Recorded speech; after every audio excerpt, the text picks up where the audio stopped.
the Day Trader Trio. Now the Day Trader Quattro. The DTC. You know, DTC is a stock term. That's right. Direct Transfer Corporation. That's right. DTC, right? DTC, babe. You don't need an entourage. Everyone needs a band. I don't want an entourage. I just want a band. We need to start having walk-on music for Darren Jameson, don't we? There you go. I don't know what it would be. Hell's Bells, maybe? Something from Seattle. Something grungy. Yeah, something grungy. Definitely grungy. There you go. Well, so we've been talking, of course, about Capstone Green Energy. By the way, they're publicly traded on the stock symbol CGRN. And we've been following this story of Capstone and IndyCar. Don't say Formula One because they're two separate things. And there will be a feud happening. And it's been fun to watch this because it's been great for your business. Yes. But the other thing too is we've been able to kind of talk to all the race drivers and the ownership along the way as a show. And as he's talking about one of the few women in racing and sports, guess who we happen to have on the air with us today? Thanks to me, because I'm very important. All about you. Thank you. All about you. He had no idea. Look who that is. It's Julia Steinbrenner. How are you? My goodness. So I want to ask you, why Darren and why let him be on this? Why let him show up in a Mariners jersey? I mean, my goodness. First of all, great to have you on. It's wonderful to be on. Thank you for having me. And I'll tell you, I just was at a Yankee game recently with Darren, and he was gracious enough. We were playing the Mariners, and he did not show up in his Mariners gear. So I had a slight feeling he was going to get me back. Yeah. I would be witnessing him in some sort of gear.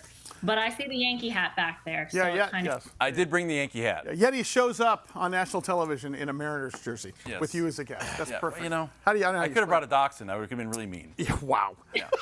Hey, Julia, talk to me and talk to us about Steinbrenner Racing and sort of the 2.0 that's gone on here with respect to drivers and respect to sponsors and so on and so forth. And I'll let Mike take over from here because he thinks to know about sports. But really, truly, it really is interesting to watch the women in racing and sports that's happened over the last decade because it wasn't something that was here 10 years ago. Talk about that. Yeah, absolutely. You're absolutely right. There have been some really incredible women that have been in racing for decades, and they're, few and far between, but trailblazers nonetheless. Beth Peretta, who's in right now and has had a female driver in several of the races and partnered with Ed Carpenter, and she's just doing some really incredible things for females in the industry. And there's a lot of movement there. So it's very cool to see. It's really exciting to see. I love the female growth in the sport. I think that pretty much any sport that you come from, anywhere that you're, regardless of what you're talking about, it's typically seen as something that men do, right? It's men watch sports, men play sports, men work in sports, and it's not really a female-friendly world. And I think that that's something that's starting to change. And I think that women are doing a really amazing job at kind of, pushing the door down and making that happen. Julie, you've got the Las Vegas Raiders who just shattered a glass ceiling by naming the first female president in the history of the National Football League. You are in what might be the quintessential good old boys club type of sport. How tough was it for you to kick those doors down and, more importantly, gain the respect of your peers? I will say when it comes to IndyCar, it's really just a big family. So it's been extremely easy in the grand scheme of things comparatively to, how intimidating it felt going into it in the beginning. It's been fairly easy because it's really just a big family and everyone's very inclusive and everybody wants everybody to succeed. So it's actually been really wonderful. And I've made some really wonderful relationships with people. And I think, the guys, when they're driving and they're on the field and it's competitive, but then you come off of it and there's really just this unity of people who are in the sport of IndyCar, and there's admiration and there's respect kind of just full circle, which has been really, really cool to witness because it's not always like that. Her name is Julia Steinbrenner, of course. Julia Steinbrenner, a co-owner of Steinbrenner Racing. Can we call her J1 since we invented the G4? Sure. Is there another Julia? Because we can call her J1. J1 works for me. J1 is with us today. I have to ask you, what is your favorite part of this whole thing? Is it dealing with sponsors? Is it dealing with drivers? Is it the everyday? Is it the press? Or is it all the same to you? I wouldn't say it's the press. Ouch. Okay. Great answer. Wow. Thank goodness we're not considered journalists. No, not at all. No, I'm all joking aside. The press has been really wonderful. I'm very grateful for them. But, the most interesting part of it to me going in was kind of the B2B aspect. And I heard you guys touch on that a little bit before I came on. And it's really prevalent in IndyCar. It's very important in IndyCar. And we have some fantastic sponsors and Capstone has been with us for years, and we're very grateful for them, despite the jersey. And despite Darren, really, let's talk about.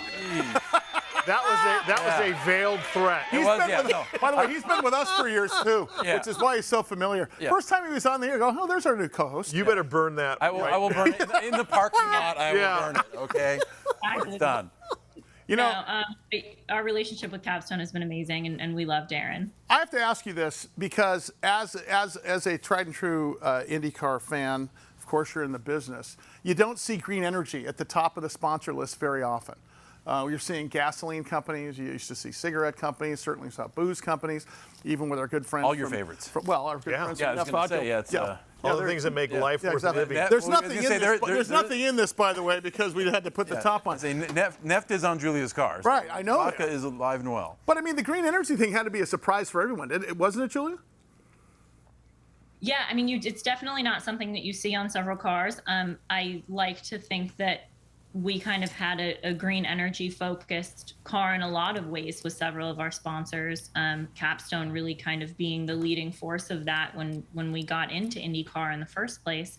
And it's a wonderful platform. I think even just getting into the B2B again is the amount of people that you have access to, the platform that IndyCar gives. And obviously you're talking about, constant gasoline, and it's certainly not doesn't qualify as green energy. So I think that makes it a really cool and special platform to use, because there's so much that can be done and there's so much potential, and that's exactly where the world is headed. Whether it goes there a little slowly or very quickly is yet to see, but that's definitely where the world is headed. So we love to be partnered with them and to be able to be some sort of stepping stone or some sort of, give some sort of exposure to green energy on that level. Darren, I'm gonna let you talk here for a second, because first of all, obviously it's a great partnership for you guys. Yes. Talk about the driver. We saw.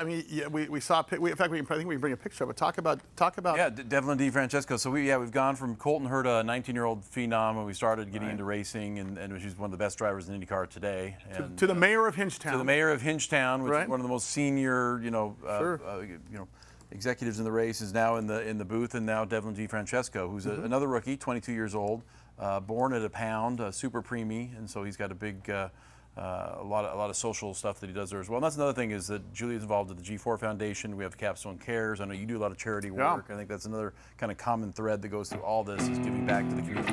Well, I'll tell you what, you guys. Julia, will you come back with us someday, with or without him? Without me, it's fine. Julia Steinbrenner Racing, Darren Jameson, Capstone Green Energy Corporation, and of course, world-renowned Yankee fan. Thank you, guys. See you soon. More Big Biz Show coming up.